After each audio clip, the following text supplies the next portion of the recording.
Muchos de ellos en su vida habían visto lo que era una manzana. Y entonces en la escuela, si uno sabía que si alguien sabía que uno se iba, pues lo cogían y le daban y eso. Le pegaban. No salía abajo, no jugaba con nadie. Parece que un chiquito le dijo a la directora que yo me iba a ir del país, entonces la directora fue y delante de la bandera me rompió la camisa y me quitó, porque allá dan un sellito que anuncia así lo que uno es. Entonces me arrancó el sellito y cuando me lo arrancó me rompió la camisa. Ellos se sentían un poco frustrados porque llegaron a este país donde, en una sociedad donde existe todo, tenían de cuanto se puede uno anhelar para vestirse, para comer, y muchas veces no tenían el dinero para hacerlo.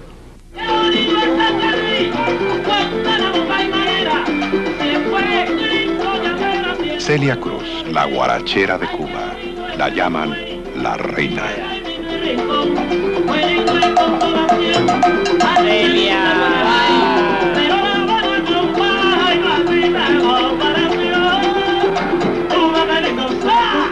Es actualmente una de las más famosas cantantes cubanas de música popular. En Nueva York o en París, llena las salas regularmente.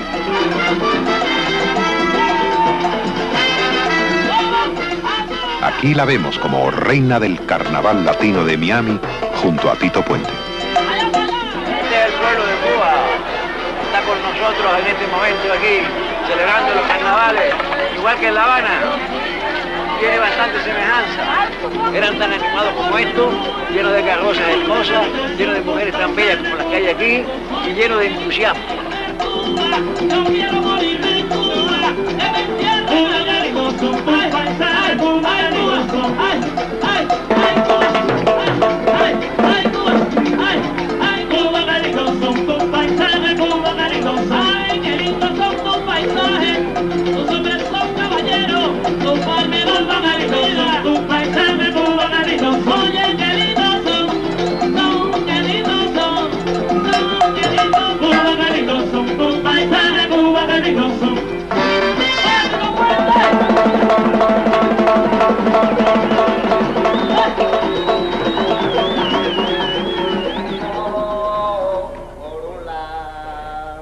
Esta frágil señora de más de 80 años es una de las más grandes antropólogas vivientes. Un libro suyo de cuentos negros cubanos fue publicado en Francia por el editor Gallimard y traducido por un gran escritor, Francis de Miomand, y reveló a los intelectuales europeos un mundo y unos mitos que eran hasta aquel momento desconocidos. La santería, el sincretismo lucumí, la cultura afrocubana. Porque es muy interesante esto, que el pueblo cubano ha dividido el campo religioso en magia y religión dentro de lo africano. Y hablé ayer por la noche con una Iyalocha que fue a Cuba a iniciarse. ¿Y una Iyalocha qué? Iyalocha quiere decir, Iya quiere decir madre, y Ocha, por contracción, madre de santo, quiere decir sacerdotisa.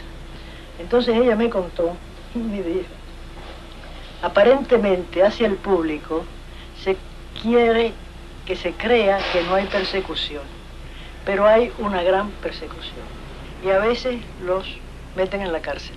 Todos los orichas, digo, los dioses, tienen nombres simbólicos. Obatalá, que es el padre de los orichas, Yemayá, Ochun, Ogún, Ochosi, Changó, Cabo, Cabiesí, ahí hay un hijo de Changó, hay también Legua, que es el dueño de los caminos, el que tiene la llave del destino, y un ser supremo también, que ellos conocen que es Olodumare, al que no se llega. Fíjese que el concepto es el mismo, el nuestro, pero si este es azul y blanco, este es el collar de Yemayá, o mío Yemayá. Entonces rojo y blanco, mire aquí está Changó, no, este es el Legua, negro, usted sabe mucho de eso, negro y rojo. Tiene la función de protegernos. Obatalá. ¿Y usted misma cómo descubrió la cultura negra? Bueno, yo descubrí la cultura negra, como todas las cosas que yo he descubierto en mi vida, y yo soy mujer agradecida, en Francia. Porque yo siempre digo que para ver las cosas hay que alejarse. Cuando uno las tiene cerca, pues no las ve. Y fue una época en que había mucho interés en Europa por las artes africanas, ¿no? Me acordaba de algunas cosas oídas, sobre todo cuentos de chiquita con que me solía dormir mi nana. Y cuando volví a Cuba, pues me puse en contacto con criados viejos de la casa. Y ahí entré en este mundo que yo no me podía imaginar. Las calles de La Habana antigua tienen nombres muy bonitos. Por ejemplo, hay una que se llama la Calle del Sol. En la Calle del Sol vivía una muchacha muy bonita, que se paraba en la ventana. Era una ventanera, como decían entonces. Y un día el diablo pasó por allí y se enamoró de la muchacha. Volvió a pasar ya muy bien vestido, se enamoró, la pidió en matrimonio a su madre y se la llevó. Se la llevó al puerto, entró en un guadaño y empezó a remar. Y la muchacha empezó a ver que los pies del marido o del amante se convertían en un rabo de serpiente. Y ahí empezó a asustarse. Y seguía la cosa, y entonces ella decía: mamita, mamita, yen, yen, yen, la culebra me lleva, yen, yen, yen. Y la culebra decía: mentira, mi suegra, yen, yen, yen, ese juego de mi tierra, yen, yen, yen. ¿Volvería usted a Cuba? Por nada del mundo, y aunque se fuera el régimen de allí. Yo no quiero perder el bonito recuerdo que yo tengo de un país que era muy agradable.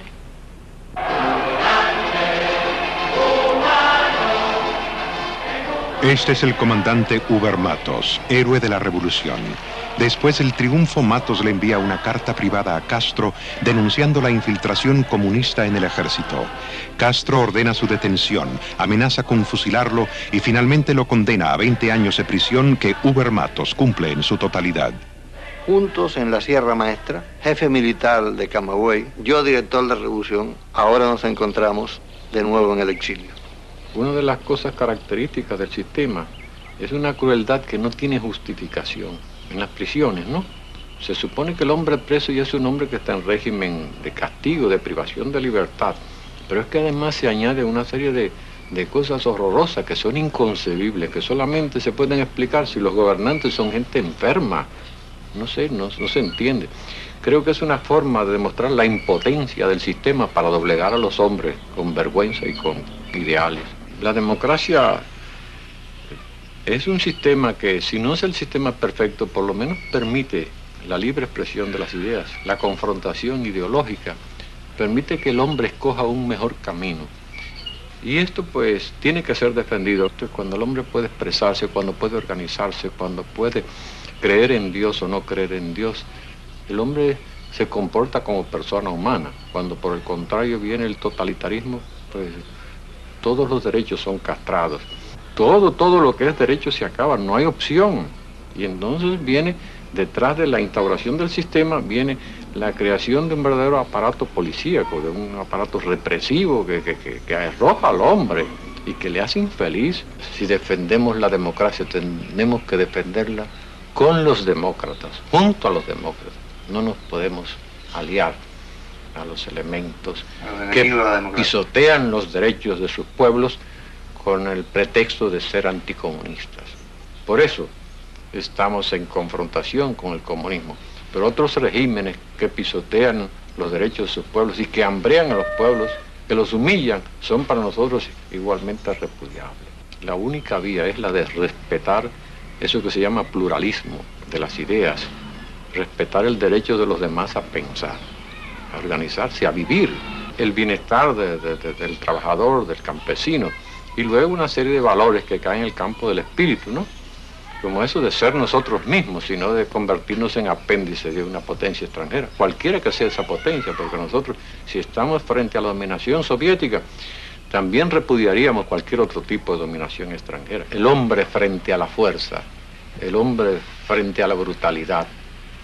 Nos encontramos en la disyuntiva de decidir si el hombre está de regreso a los tiempos primitivos, del hacha, de la fuerza bruta, o si el intelecto, si las ideas y la razón pueden decidir los destinos de la humanidad. ¿Por qué cientos de miles de personas han pasado por las cárceles de Cuba? El doctor Tomás Regalado ha estado preso en ambas dictaduras. 3